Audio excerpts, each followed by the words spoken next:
Hello everyone, welcome to this channel. I think आपने इससे पहले की वीडियो देखे होंगे।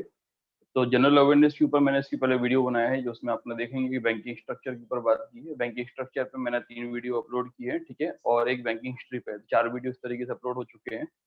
और साथ में साथ एक बैंकिंग डेज, ठीक है ना। बैंकिंग डेज मतलब सॉरी, बैंकिंग डेज मतलब कि जनवरी के मंथ के डेज आप कैसे याद कर सकते हैं, उसकी स्टोरी भी अपलोड करके दी है, ठीक है। तो आप उसको बार बार देखिए और आप उसको बेनिफिट मिलेगा। एसबीआई का भी एग्जाम है, एसबीआई का एग्जाम है, उसके बाद आपका आरआरबी का एग्जाम है, ठीक है। तो वहाँ पे आपके लिए वो क्या रहेगा, बेनिफिशियल रहेगा, ठीक है। चलिए स्टार्ट करते हैं हम लोग। तो आज हम देखने वाले हैं कि आरआरबी और नाबार्ड के बारे में, ठीक है। तो हमारा नेक्स्ट वीडियो किस पे है, आरआरबी तो किस पे, नाबार्ड के ऊपर, ठीक है। तो आरआरबी क्या है, नाबार्ड क्या है, उसके ऊपर हम लोग देखते हैं जरा। तो जरा ध्यान से देखिए, हम बात करते हैं आरआरबीज की। तो आरआरबीज का फुल फॉर्म जो है, आरआरबीज का फुल फॉर्म है क्या, रीजनल रूरल बैंक, ठीक है। कौन सा है, रीजनल रूरल बैंक है, हाँ, या इसको बोलते हैं क्षेत्रीय ग्रामीण बैंक। तो रीजनल रूरल बैंक जो है, इनका पर्पस क्या था, क्यों एस्टेब्लिशमेंट कभी किया था, तो ध्यान से सुनिए। इंपॉर्टेंट बात यह है कि आपको पता है कि जैसा कि नाम है रीजनल रूरल बैंक, ठीक है। तो पहली बात, इसमें दो स्पेसिफिक मतलब बातें हैं। पहला तो क्या है, रीजनल। रीजनल मतलब ये पर्टिकुलर रीजन में ही काम करते हैं, ऑल ओवर इंडिया में कोई एक आरआरबी अभी तक काम नहीं करती है। हर कोई आरआरबी एक पर्टिकुलर रीजन की डेवलप की गई थी, ठीक है। दूसरी बात, रीजनल रूरल। रूरल का मतलब क्या है कि ग्रामीण क्षेत्र में या रूरल सेक्टर में। फिर क्या हुआ था कि जब कमर्शियल बैंक आए थे, कमर्शियल बैंक आ चुके थे, उसके बावजूद भी रूरल सेक्टर में क्रेडिट फैसिलिटी इतनी इजीली अवेलेबल नहीं हो पाई थी। ये भी 1952 से हमारे यहाँ सोशल बैंकिंग का मतलब ये था कि जो हमारे किसान लोग हैं, या जो डिप्राइव सेक्टर की पर्सन है, या जो लैंडलेस लेबर हैं, उनको मनी लेंडर से छुटकारा मिलना चाहिए, या उनको कम रेट पे या चीप क्रेडिट अवेलेबल होना चाहिए, या कम रेट ऑफ इंटरेस्ट पर क्रेडिट अवेलेबिलिटी होनी चाहिए। तो क्रेडिट अवेलेबिलिटी बढ़ाने के लिए, वहां तक बैंकिंग सर्विसेज प्रोवाइड करने के लिए, कहाँ तक, रूरल सेक्टर तक, जहां तक कमर्शियल बैंक नहीं पहुंच पाई थी, वहां तक पहुंचने के लिए आरआरबी का एक नया एक कॉन्सेप्ट जनरेट हुआ था, ठीक है। तो इसी कॉन्सेप्ट को जो जनरेट करने के पीछे जो एक एक कमेटी का हाथ था, जिन्होंने इसके बारे में रिकमेंड किया था, वो हमारी कमेटी थी, कौन सी, नरसिम्हन कमेटी। तो हम बोल सकते हैं यहाँ पे कि जो रिकमेंडेशन ऑफ कौन सी कमेटी थी, तो आपका रिकमेंडेशन था यहाँ पे नरसिम्हन कमेटी, ठीक है। कौन सा कमेटी था, नरसिम्हन कमेटी, ठीक है। अब नरसिम्हम कमेटी जो थी, तो नरसिम्हम कमेटी ने ये रिकमेंडेशन दी थी कि हमारे यहाँ आरआरबी का एस्टेब्लिशमेंट होना चाहिए। तो आरआरबी का एस्टेब्लिशमेंट जो हुआ है, तो उसको लेके एक्चुअली क्या हुआ था, आरआरबी का इन्होंने कॉन्सेप्ट दिया, कब दिया था, 1975 में। तभी गवर्नमेंट ने सोच लिया कि चलो भाई, अब आरआरबी का एस्टेब्लिशमेंट करना ही करना है। तब इसी बात को लेके कि अगर हम इसका बिल पास करेंगे या संसद में रखेंगे तो टाइम लगेगा, इसको लेके उन्होंने एक ऑर्डिनेंस पास कर दिया।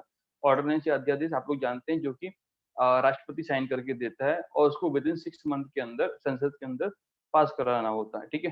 तो ऑर्डिनेंस पास करके, और ऑर्डिनेंस के बिहाफ पर ही सबसे पहला हमारा आरआरबी आ गया। फर्स्ट आरआरबी आ गया, कौन आ गया, फर्स्ट आरआरबी आ गया। कौन सा, प्रथमा ग्रामीण बैंक। कौन सा, प्रथमा ग्रामीण बैंक, ठीक है।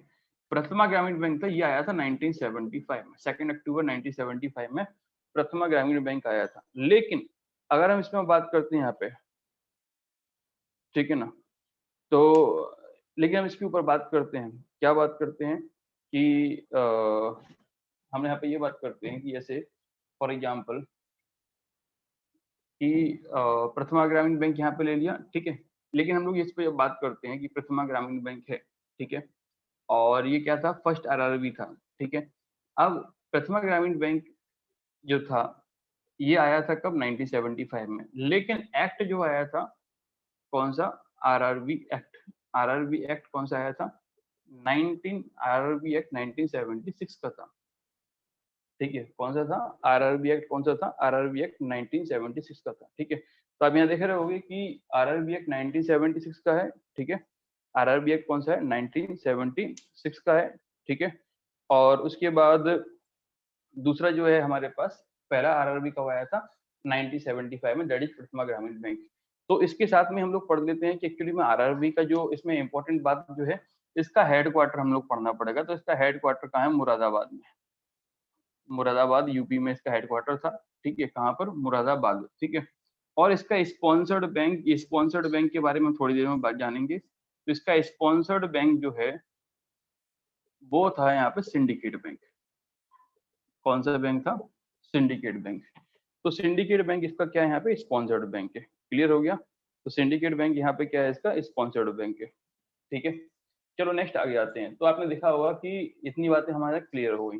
अब हम देखते हैं कि एक्चुअली में आरआरबी का पर्पस भी मैंने आपको बता दिया। पर्पस ये था कि क्या बोलते हैं, रूरल सेक्टर में एग्रीकल्चर सेक्टर को डेवलप करने के लिए क्या चीप क्रेडिट या अच्छा मतलब क्या करना, इजीली क्रेडिट अवेलेबल कराना। तो यही होता है हमारा, क्या यही पर्पस था आरआरबी का, ठीक है। और आपको पता होगा कि आरआरबी जब पहले मनी लेंडर्स थे, उनका रेट ऑफ इंटरेस्ट काफी ज्यादा हाई हुआ करता था, वो भी मंथली हुआ करता था। और अगर आप यहाँ आज बात करेंगे किसका, एग्रीकल्चर की बात करेंगे, तो एग्रीकल्चर की यहाँ पर क्रेडिट जो है, एग्रीकल्चर क्रेडिट जो है वो आपको बैंक के थ्रू काफी कम रेट ऑफ इंटरेस्ट पे मिल जाता है। लगभग कितने परसेंट पे? 4% पे मिल जाता है। उसमें भी अगर आप टाइमली रिपेमेंट कर देते हैं, या टाइमली रिपेमेंट करने के बाद 4% मिलता है, लेकिन उसके बाद भी आपको और कोई आपकी स्टेट गवर्नमेंट की स्कीम है तो इंटरेस्ट सबवेंशन स्कीम के अंडर में आपको फ्री क्रेडिट या 1% रेट पे भी सालाना रेट ऑफ इंटरेस्ट पे आपको क्या मिल जाता है, लोन मिल जाता है, ठीक है। क्लियर हो गया? चलिए नेक्स्ट आगे आते हैं अभी यहाँ पे। तो मुझे लगता है यहाँ तक कोई दिक्कत नहीं है, ठीक है। तो हमने यहाँ तक देखा कि आरआरबी का 1976 में क्या हो गया, इसका स्टेब्लिश मतलब एक्ट के थ्रू इसका स्टेब्लिशमेंट हुआ, ठीक है। नेक्स्ट आगे देखते हैं, सबसे इंपॉर्टेंट बात, regulated by who, regulated the RBI, RRB sorry. तो रेगुलेटेड बाय क्या होगा, नाबार्ड, ठीक है, नाबार्ड के द्वारा रेगुलेट होगा, ठीक है, नाबार्ड के द्वारा क्या होगा, रेगुलेट होगा। क्लियर हो गया? अच्छा, अब देखते हैं कि यहाँ पर आरआरबी अभी के मेन वर्क क्या है। तो आरआरबी का मेन वर्क जो है वो देख रहे होंगे आप, मोबिलाइजिंग फाइनेंशियल रिसोर्सेज, ठीक है। मोबिलाइजिंग क्या, फाइनेंशियल रिसोर्सेज। जैसे फॉर एग्जांपल आप जानते हैं कि रूरल सेक्टर में बहुत सारे फाइनेंशियल रिसोर्सेज अवेलेबल हैं, बट वो क्या होते, डिस्ट्रीब्यूट नहीं हो पाते। फॉर एग्जांपल किसी फार्मर के पास ज्यादा अमाउंट अवेलेबल है, लेकिन वो क्या हो रहा है, कोई उसी गांव में अगर कोई एक ऐसा बंदा है जिसको लोन की रिक्वायरमेंट है, उसको लोन अवेलेबल नहीं हो पाता है। तो बैंक एज ए मीडिएटरी की तरह वर्क करता है, और वहाँ पे रूरल लेवल का जो भी फाइनेंस को मोबिलाइज करता है या उसको मूवमेंट करता है। दूसरी बात क्या है, providing credit to the small marginal farmer, MSME, entrepreneur. तो जैसा कि मैंने आपको बताया कि पर्पस ये है आरआरबी का, कि आरआरबी का ग्रामीण क्षेत्र में रूरल डेवलपमेंट करना और एग्रीकल्चरल डेवलपमेंट करना, टोटल डेवलपमेंट करना। डेवलपमेंट कैसे होगा, वहाँ पे MSME, micro small medium enterprise को डेवलप करोगे, इंटरप्रेन्योरशिप को भी आप क्या करेंगे, लोन देंगे, एग्रीकल्चर और रूरल सेक्टर के लिए भी आप लोन प्रोवाइड करेंगे। तो ये सारी चीजें क्या होंगी, इसके अंदर अवेलेबल होंगी, ठीक है। नेक्स्ट आता है कि provide easy and cheap credit. मतलब क्या होगा कि इजीली अवेलेबल हो क्रेडिट, मतलब लोन इजीली अवेलेबल हो, और चीप मतलब होता है कम रेट ऑफ इंटरेस्ट पे अवेलेबल हो, ठीक है।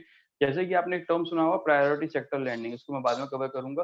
तो आरआरबी प्रायोरिटी सेक्टर लैंडिंग पे भी काफी ज्यादा फोकस करती है। प्रायोरिटी सेक्टर के अंदर हमारे ये सारे स्मॉल मार्जिनल फार्मर्स और हमारे स्मॉल इंडस्ट्री भी इसके अंदर कवर होती है, ठीक है। तो ये हमारे मेन ऑब्जेक्टिव आरआरबी के। तो आरआरबी का हमने यहाँ तक देखा। अब आरआरबी का सबसे इंपॉर्टेंट पार्ट जो है वो है उसका स्टैक, मतलब उसका क्या बोलते हैं, स्टैक बोल सकते हैं, कि कितना कितना परसेंट, कितना कितना शेयर होता है, ठीक है। तो आरआरबी का अगर हम बात करेंगे यहाँ पे, तो आरआरबी के अंदर 3 तरह के शेयर होल्डर्स होते हैं, ठीक है। एक होता है क्या, सेंट्रल सेंट्रल गवर्नमेंट का होता है, एक होता है स्टेट गवर्नमेंट का, और एक होती है sponsored bank, sponsored commercial bank, ठीक है। आपको बताता हूँ एक्चुअली में जो मेन बैंक का पूरा रेगुलेशन रेगुलेशन बोले तो जो ऑपरेशंस रन करने के लिए जो भी आरआरबी करती है, वो अपने स्पॉन्सर्ड कमर्शियल बैंक के अंडर में करती है। और लगभग इनकी पॉलिसी भी क्या है, वो सेम होती है जो कि स्पॉन्सर्ड कमर्शियल बैंक की होती है, ठीक है। तो यहाँ पे देखो, इसका जो होता है हमारे पास 50% शेयर होता है आउट ऑफ 100%, इसका 15% शेयर होता है, इसका 35% शेयर होता है, ठीक है। तो आप देख रहे होंगे यहाँ पे कि स्पॉन्सर्ड कमर्शियल बैंक का यहाँ पे अच्छा खासा शेयर होता है, इसलिए मेनली स्पॉन्सर्ड कमर्शियल बैंक ही इसको रन करती है या उसके ऑपरेशन के ऊपर देखती है, ठीक है।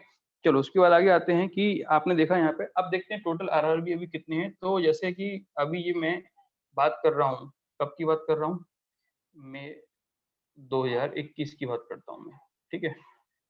तो मई 2021 में अभी करंट जो प्रेजेंट है वो टोटल आरआरबी 43 है, कितनी आरआरबी हैं? टोटल 43 आरआरबी हैं। और इस बार आईबीपीएस ने फॉर्म भी जो फिल कराए थे 43 आरआरबी के लिए फॉर्म फिल कराए थे। और जो अभी कंसोलिडेशन की बात चल रही है कि आरआरबी को मर्ज करना है, तो वो कब तक होगा वो पता नहीं, लेकिन उसमें भी एक 43 आरआरबी की बात की गई। तो इस तरीके से हम बोल सकते हैं कि इंडिया में अभी 43 आरआरबी क्या कर रही हैं, वर्क कर रही हैं। ठीक है, तो ये था हमारा क्या आरआरबी का कॉन्सेप्ट। तो हमने यहाँ पे आरआरबी के बारे में सारी बातें डिटेल में जान ली, जितना कि आपको यहाँ पर एग्जाम में पूछ सकते थे।